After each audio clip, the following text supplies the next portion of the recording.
Hey everyone, welcome back to the REI Marketing Secrets podcast. Today on the show, we have Brent Kessler.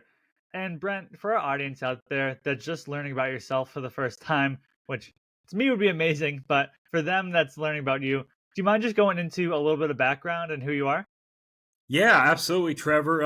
Anyway, I'm Brent Kessler. The name of our company is called the Money Multiplier. We're located down here in Port Orange, Florida, about an hour east of Orlando. I'm actually a former chiropractor. I own 5 chiropractic clinics in the Kansas City area.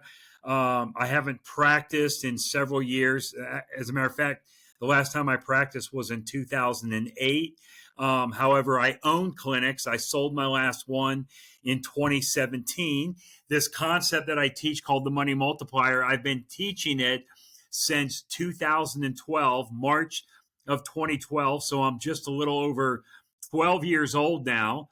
However, I've been a client of this method. I've used this method in my own life since 2008.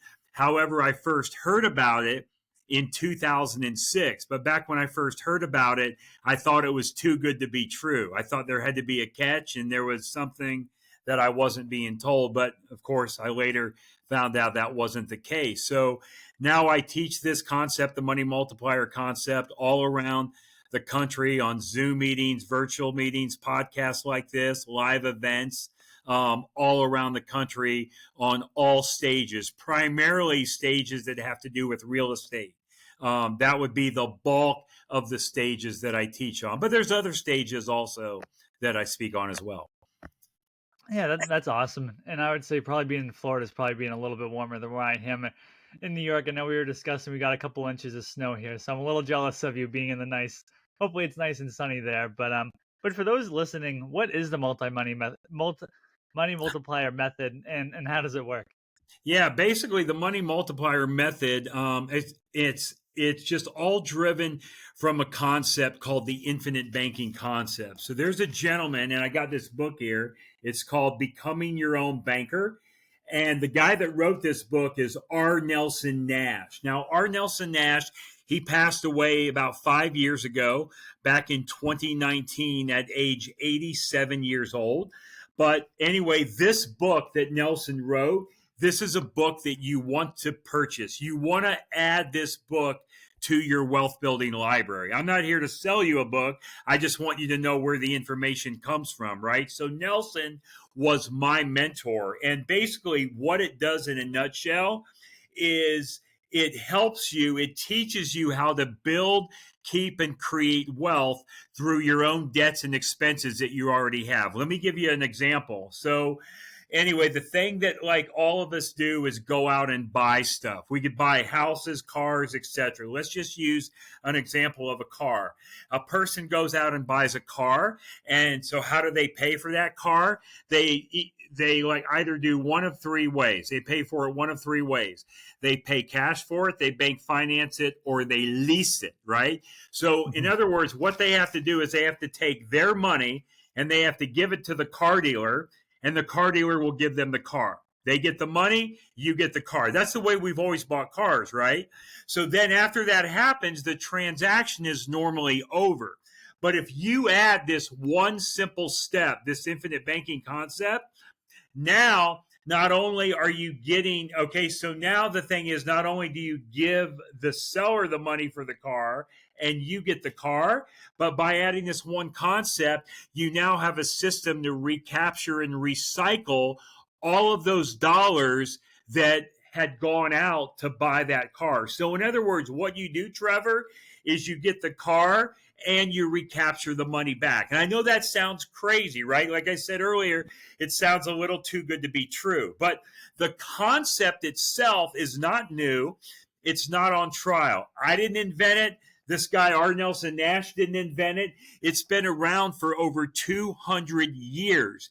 If you go research people like the Rockefellers, the Morgans, the Stanleys, the Barclays, this is how they built and kept and created wealth within their own family. So really all we're doing is adding one step to our financial life. Now here's the nugget.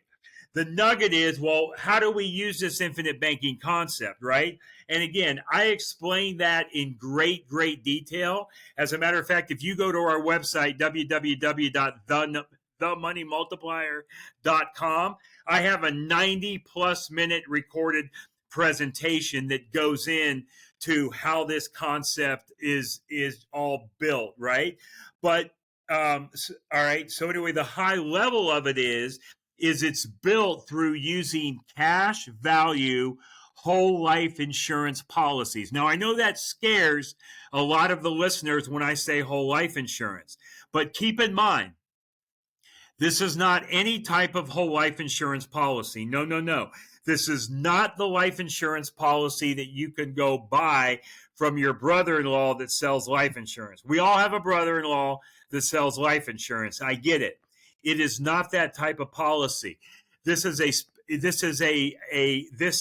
specifically engineered, specially designed whole life policy in a mutual company that pays dividends. And it's designed for high immediate cash value. And when I say high immediate cash value, it means you put money into the policy like today, for example, and then within 30 days, you have access to the cash value. So you're using that money immediately. So anytime you hear me use the word immediately, what that means is within 30 days. Oh wow, that's that's awesome. But it's funny that you were mentioning on the Become Your Own Banker book. I actually have it, grab it off my bookshelf. I have it right here. I think I went through it, read it briefly, and I was just starting to get the knowledge on it. And I read the other book by Garrett Gunderson. I think that's What Would the Rockefellers Do.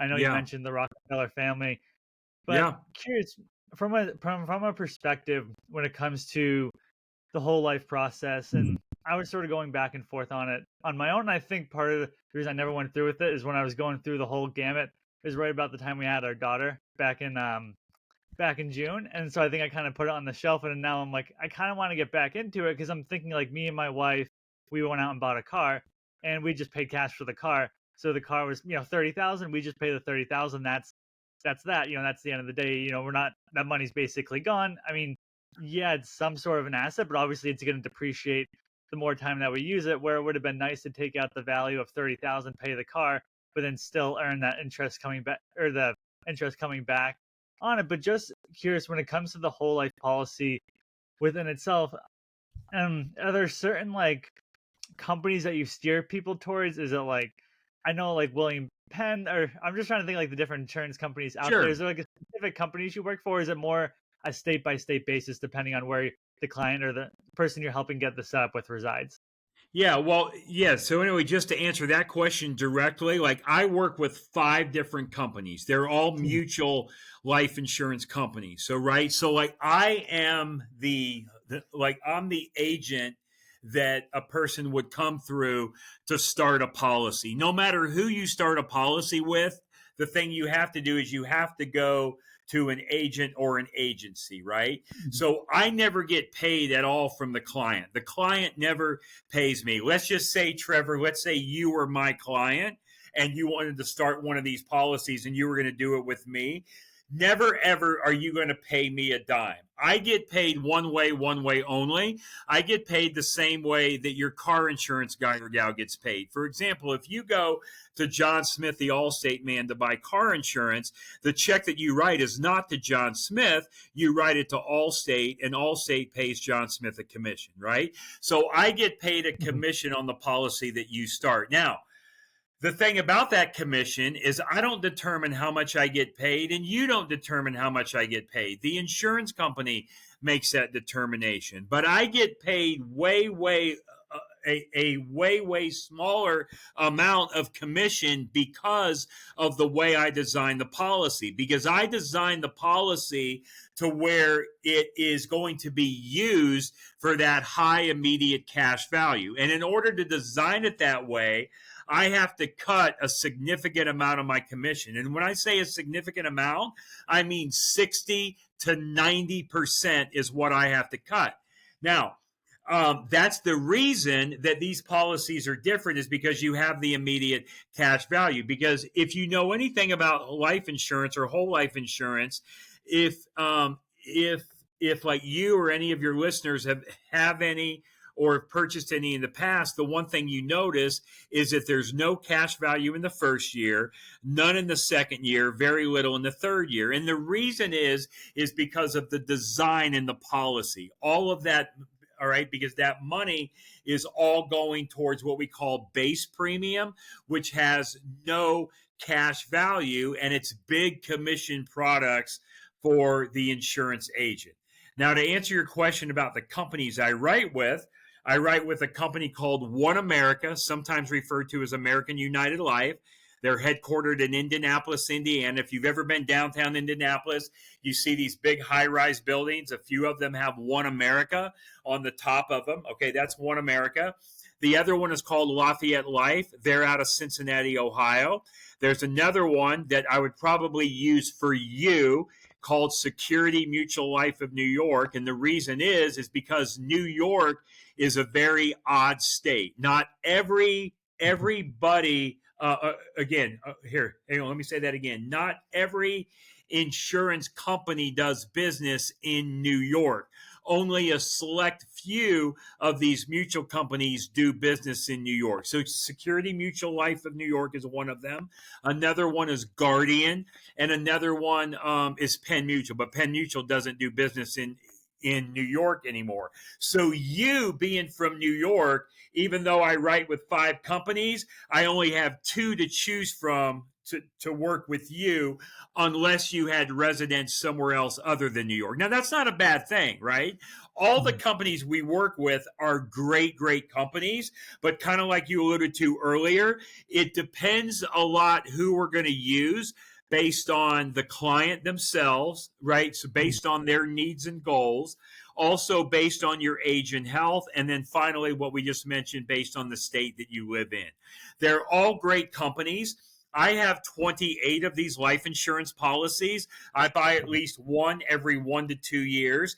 91% of my 13,000 clients that are in every state of the country, 91% of those clients that have been working with me for a year or longer have more than one policy. So what happens is when you get your first policy and you see how this works, how efficient it works, and how effective it works, you end up coming back to do more. Because at the end of the day, here's what you want, Trevor. You want every single dollar that runs through your hands, you want it to go through the policy first. Now, why is that? Because all your wealth has to reside somewhere. Right now, I'm just going to assume, not knowing anything about your financial situation, everything you do, you basically go all the money that comes into you and your family, it doesn't matter if it's active income, passive income, investment income. It could be a check in the mail from grandma on your birthday. You get that money in and you put it into the conventional Bank of New York, right? And then, okay, the Bank of New York. Why New York? Because you live in New York, which that could be Wells Fargo, U.S. Bank, Chase, whatever bank you bank with. Now what you do is you write checks, to other people to pay for the things in life that you want. But while your money is sitting in that bank, the bank is making a very good money on that money that you leave there. You see, the banks, the profit holders, the shareholders of the banks, they are making all the profits and the dividends of the money that you leave in the bank or the money that you run through the bank. Well, all we're saying to do is add one step to your financial life. I don't want you to change anything what you're doing.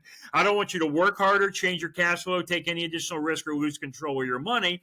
We're just going to add one simple step. And what that step is we're now going to store our wealth inside of this policy, inside of this whole life policy in a mutual company that pays dividends. And when we do that, Trevor, because it is a mutual company, what that means is that you own the contract of the policy. And mutual means there's no policy holders or shareholders.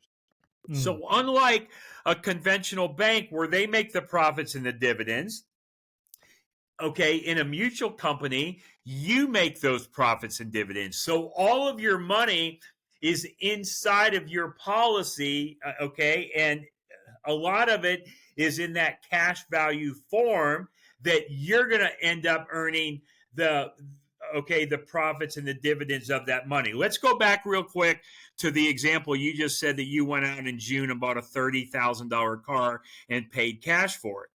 And if Mhm. you remember what I said earlier, there's three ways that people pay for cars. You pay cash for it, you bank finance it, or you lease it. I guess there's a fourth way, the thing a person could steal the car too, but I think you're pretty honest and you didn't steal the car, right? So the thing you had to do with that $30,000, let's just make you believe this is a $30,000 bill. You had to give that $30,000 bill to the car dealer. The car dealer gave you the car. He's got the money, you got the car. Everybody's happy, you go home happy, and you're probably extra happy because in your mind, you're thinking, haha, I paid cash for that car. You probably were like, you probably came in with your chest all pumped up. I paid cash for the car. And you felt very proud of paying cash. Most people feel proud when they pay cash. But here's the problem. It's exactly what you said earlier, Trevor. When you paid cash for that car, that money is where? It's gone forever. It has left your family. You're never getting that money back. All you have is what to show for it. You have a car, unless it's an antique, which I'm sure this one wasn't. You have a depreciating asset, or in some degree, a liability, because cars can be a liability, especially if you go and listen to anything Robert Kiyosaki with Rich Dad says. The only thing you can classify as an asset is something that puts money into your pocket. Well, a car in your private residence that you live in don't do that, do they? It's your personal car to get around. It's your private residence where you live and raise your family. Those things take money out of our pocket. So if you run your money through the policy first, not only do you get your car, but you're recapturing and recycling the money. And I show you that in great detail on my 90 plus minute presentation on my website. And I also wrote a book called Mapping Out the Millionaire Mystery. Myself and Chris Noggle wrote this book. And I am happy to give this to any of your listeners. I'll actually send them the ebook. All you got to do is send me an email, Brent at themoneymultiplier.com. Just say you listened, to the REI Marketing Secrets podcast. I'll send you that book. So what we're doing, Trevor, is we're keeping the money in the family. So this concept that I teach, as I said earlier, it's not new. It's not on trial. It's not being tested. It's been around for over 200 years. The Rockefellers, Rothschilds, Morgan Stanleys, Barclays. As a matter of fact, I mentioned Robert Kiyosaki. Robert Kiyosaki also wrote a book called Second Chance. In that book, Robert Kiyosaki talks about exactly what I teach. He talks about this concept that I teach. The problem with Robert Kiyosaki talking about it in his book is he makes it too complicated to understand. And when most people read through it, they don't understand what it means. Same thing with Tony Robbins. Tony Robbins wrote a book called Money Master the Game. It's either in chapter 5.3 or 5.4 of that Tony Robbins book, Money Master the Game. Tony Robbins talks about exactly the concept that I teach. But once again, like Kiyosaki, they make it too complicated and difficult to understand. And the reader just reads through, because as the reader reads through a book, they're just trying to get to the end of the book and make sense of as much as what they can make sense of. And about 90% the reader forgets, usually within 72 hours anyway, of what they read. So this concept that I teach is exactly what those guys talk about in their book. Yeah, that's awesome. It's funny. I was just looking at my bookshelf and I saw the Tony Robbins book sitting right there as well. I don't think I've read the Robert Kiyosaki book, but obviously if they explain it, and it's too complex, and I feel like it's going to be in over people's heads, and they're just going to, they're going to read the book, fly through it, like you mentioned. But curious, as an example, obviously everyone's situation is different, but let's say someone had 50K sitting in a bank account and they wanted to start that, put that into the policy. And then from there, would it be when it comes to say like monthly payments when they want to add more money in? Is there a minimum? Is it up to the person? Is it 500 a month, 2,000 a month, 5,000 a month, or is it just more Very, individually? More set up yeah. how you structure as an individual. Very simple. I have over 13,000 clients in every state of the country. I have never, ever, ever once told anybody how much to put into their policy. Mm. You make the decision as long as it makes sense for the banking concept. And I have people that put in $150 a month into a policy. I have people that put in $450,000 a month. So pick Wow. a number between there, whatever number that you want. The way you can pay your premium is you can pay it. So the way you can pay it is annually, twice a year, quarterly, or monthly. You can always change the mode of how you pay it at any time, and you can also always lower the premium at any time. So you control all of that aspect. You have all the flexibility that you want. Like I said, as long as it makes sense for the banking concept. I mean, I even have children policies where people put in $60 or $70 a month Oh, wow. into a policy, right? So it's really up to you. It's up to you how you pay for it. And then when you want to get more, normally what happens is we add additional policies. Now, I know the question is, well, why more policies? Why not just put it in that one? And here's the reason.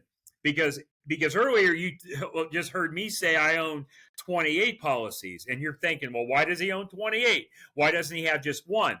Because each policy is a contract. So if I choose Mm. to say, let's just say I want to put in $1,000 a month into the policy, and I say, Mr. Insurance Company, I want to put in 1,000 a month. That's what I want to put in. And then so now I'm putting in 1,000 a month, and I'm like, man, this is working really good.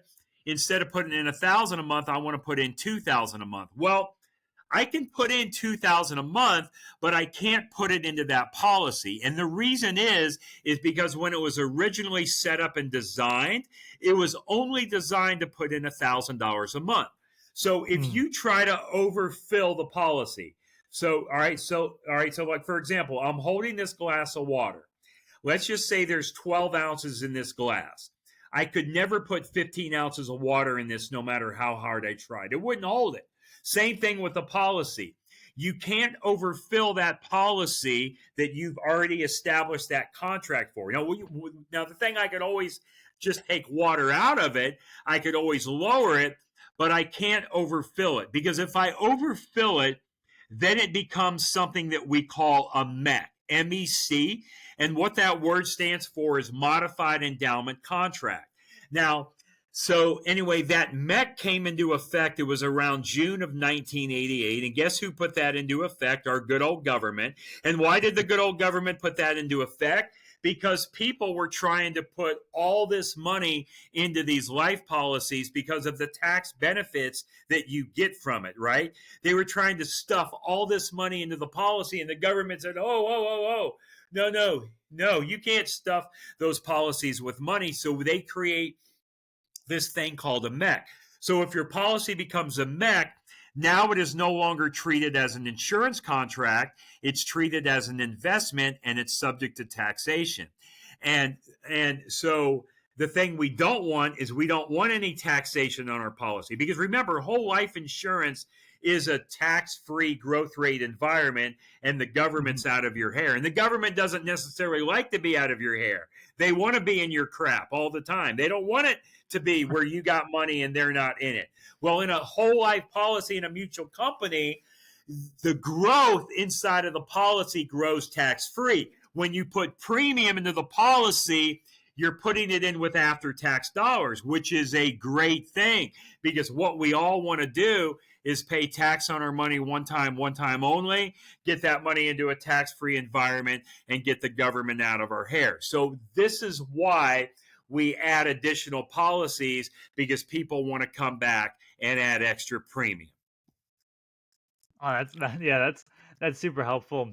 But Brent, I know I want to be respectful of your time today, but if our audience is curious more, learning more about the process and working with you and your company, where should they go off to? Yeah, well, our website is, like I said, www.themoneymultiplier.com. So the word the, THE, the word money, the word multiplier.com. If you want to email me directly, it's Brent, B-R-E-N-T, Brent at themoneymultiplier.com. And if you email me, I'll send you this book, Mapping Out the Millionaire Mystery. I would also encourage you to wherever you watch podcasts. We have a podcast called the Money Multiplier Podcast. We have over 100 episodes. And my daughter, Hannah, 24 years old, which does the same thing I do. She teaches on stage, live events. She's all around the country. She records a new podcast every single week. Another great resource is the guy that wrote the book with me, Chris Naugle. If you guys are in the real estate world, you've heard of Chris Naugle. Chris Naugle is a colleague. He's on our team at the Money Multiplier. Chris is very well known in the real estate industry. He's had a couple shows on TV, one on House Hunters, another one on HGTV called Risky Builders. Go to chrisnaugle.com. Watch everything that Chris Naugle does. Chris does about 5 webinars and podcasts per week. One is called the Wealth Wednesday webinar. The other is Ask Me Anything. There's a private money club that Chris has. There's a money school. Follow Chris Naugle. Go watch my daughter. Go to our website, themoneymultiplier.com. We have 70 plus videos on there, plus my 90 plus minute recorded presentation. And I'm happy to as far as all your listeners, I will send you the ebook version, Mapping Out the Millionaire Mystery. Go to the calendar, look at all the events that we are on out there on stage. A lot of your listeners may be familiar with Pace Morby. I work a lot with Pace Morby. My daughter works a lot with Pace Morby. Pace Morby is my client. Pace Morby, he preaches this to all of his clients because of what it does to his financial life and all of his real estate deals as well. So many, many, many more resources out there. Awesome. I'll make sure we get those all included in the show notes of today's episode. But again, Brent, thanks so much for coming on to the show today. Hey, Trevor, thanks, man. Hope to come on again. I appreciate you having me.